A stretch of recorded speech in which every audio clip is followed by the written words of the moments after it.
Welcome to the Butterfly Effect. I'm Chris Horner, and this is the last stage of Tirreno-Adriatico, Stage 7, the individual time trial. Now, all of these guys here in general are getting ready to take off, and they're going to go over and do Milan-San Remo soon, and they're still going to race today's TT hard. It's not very often that in the European field that you get time to practice on your TT bike.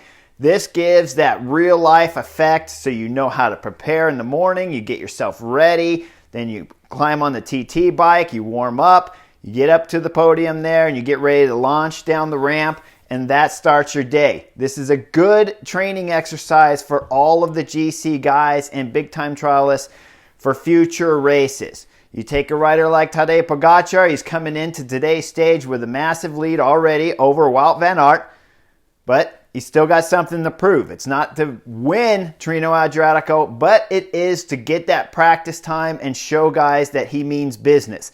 It means every time he goes into a TT in the future, especially when we're talking about the Tour de France, his team knows that he can go there to win. It prepares the whole team to be 100% focused and professional starting the night before. Now, in 2012, when I did Tirreno-Adriatico, I was race leader, and I was starting the time trial with this skin suit right here. It still has the numbers on it. I'm waking up in the morning, and I know I'm not going to win Tirreno-Adriatico. I got a bit of a tendon issue behind the knee. Happened somewhere in the middle of the week for Tirreno-Adriatico, and just kept getting worse and worse. And it was getting to the point to where it was difficult to even walk on, let alone ride your bike at 100%. When I get up, I automatically feel the leg. I know there's problems. I'm just trying to hold on to the podium. It was really tight between myself, Vincenzo Nibali, and Roman Krisinger. I thought Krisinger would be the favorite for the TT win. I was wrong. Vincenzo Nibali blazed through it and won the overall, and of course got his Neptune Trident. I mean, it was amazing, amazing trophy. I got cheese and cracker dinner plate, okay? This was for second overall at Tirreno-Adriatico.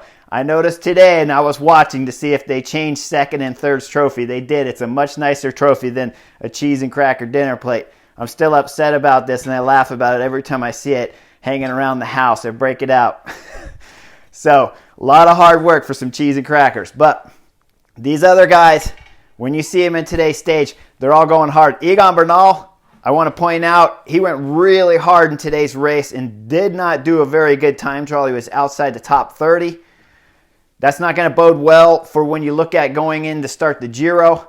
It's got the team worried already, so that's something to look for. That's the butterfly effect on today's stage is Egan Bernal. When he starts the Giro, his time trialing abilities have already not looking very good and took a big dent on today's stage. So keep that in mind. Now, I always tell you guys I hate TTs because when you win them, you don't know you won until the last person crosses the line. And that's evident today when we see Stefan Kuhn. FDJ rider, he gets in the hot seat. He did a blitzering time, 54 kilometers per hour. Really smoking.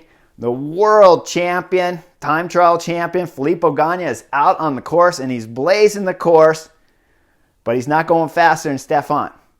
Crosses the line a few seconds off, finishes in second place. Stefan Kuhn is getting ready to get a high five slap from one of the staff members on his team, and he doesn't high five him.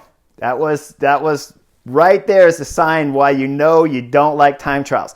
He just beat the world time trial champion, Filippo Ganna, who hasn't lost a time trial in the last year and a half or so, consecutively hasn't lost. He's won everything. Now Stefan Kuhn wins over Filippo Ganna, but there's still riders left on the course, right? And remember, as you get down to the end of the race, you start getting the fastest, best, strongest GC riders in the world going, and you still have Wout Van Aert. Wout Van Aert slides off. Stefan Kuhn's panicking. There's a reason why he didn't high-five his staff member, right? Wout Van Aert's out there. He's throwing down fast times. He's going over the speed bumps so fast that it's kicking up the back wheel and throwing him off the seat, and he's got to save it a little bit, then get back into rhythm, diving through the corners with his hands on the bull horns. He's doing a great job cutting the corners.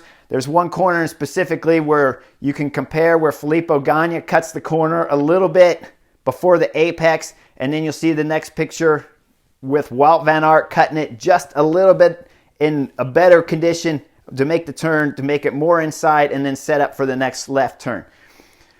He's going on fabulous form, right? He's pulling out great watts, great power. We've seen Filippo Ganna's power reading. Filippo Ganna at times was pulling over 600 watts coming into the finish, and every time they showed his power meter, he was up to 450 and 480s throughout the whole race, and he only finished second. So Wout Van Aert's pulling massive power here, comes in to win the stage, and Stefan Kuhn's leaving the hot seat. He's not looking too happy, right? Stefan Kuhn, amazing ride. I mean, he beat the world champion, but Wout Van Aert, you can't be too upset getting beat from Wout Van Aert, right? He's a legendary rider. Winner on stage 1, winner on the last stage of Tirreno-Adriatico. He bookends. Also, the sprint leaders jersey he takes in Tirreno-Adriatico, and second overall in general classification. This was the first time we really see him battling for GC amongst all the favorites, and this was the best general classification field of GC riders that you can put together at this time of the year. It's absolutely amazing. I've always said the Basque Country is the absolute best because it has the pure GC guys there. When everyone's off doing the classics, all the pure GC guys are at the Basque Country and they're all on form. But this year's Tirreno-Adriatico was one of the best we've ever seen. It was a great addition, and Wout Van Aert finishes second overall. So now we got to see if he can get over these bigger climbs when it comes to the Tour de France. We saw last year that he's definitely a favorite, and I think if he's sitting on the wheel, getting protected, pulled to the line, you got to believe he's in with a chance to go top 5 at the Tour de France if he really wants to put in that kind of effort. It's going to be a big ask, but he's looking great on Tirreno-Adriatico this year. Now, Tadej Pogačar. I mean, you can't leave him out. He didn't win today's stage, but he did finish 4th. Only 12 seconds off Wout Van Aert, and we're talking about a flat 10K course. Young kid, Tadej Pogačar. He's small in size and stature, but man, can he do a time trial. Of course, we all remember him from the Tour de France. That's how he won the Tour de France last year, stealing it from Primož Roglič.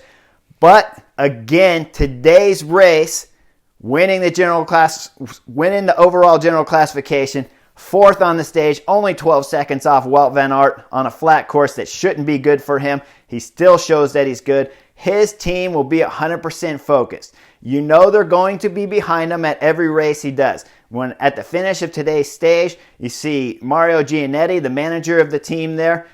When the manager's always showing up at these races where your best number 1 rider on the team is at, it's because they know everything runs smoother when the manager of the team is there. That's why Mario Gianetti likes to show up at these races where his big boy is racing at, so that everything runs smooth and the whole team can practice being 100% professional starting early in the season, and they'll go into the Tour de France 100% focused. It's a great race at Tirreno-Adriatico.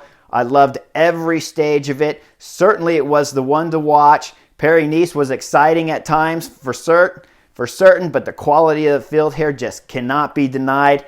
It's been a great week of racing. I look forward to more Butterfly Facts coming up. Milan-San Remo this weekend, so I'll see you guys real soon. Hope you enjoyed Tirreno-Adriatico, and catch you guys later.